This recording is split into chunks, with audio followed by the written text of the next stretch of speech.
Πόνος, οργή, θλίψη, φωτιά, μόνιμοι κάτοικοι στους τοίχους μου. Μπάσο, γροθιά, λούπες, σκοτιά τέρι παντοτινό στους ήχους μου. Κι από όσα έχασα πια σ' αυτή την τράμπα, ό,τι απόμεινε μέσα μου σφιχτόδεσε να αναπληρώσει όσο μου φύγε γκάμπα. Απ' το μυαλό που στα απίθανα απόπασε. Άτυχο συμβούλιο στο διάβα μου,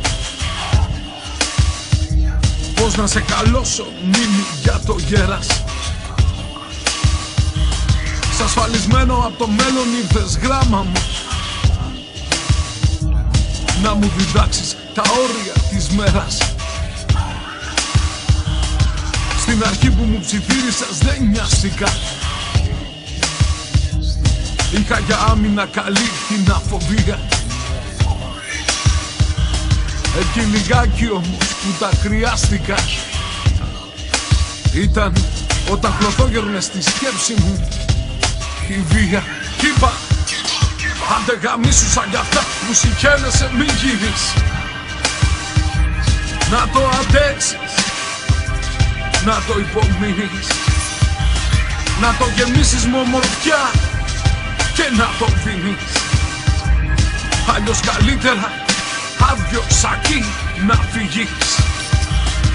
Αν βρεθείς ποτέ εκεί, δώσε τη μάχη σου. Ο εχθρός είναι παντού σαν τον αέρα. Βάλ' τα κάτω και μάθε απ' τα λάθη σου.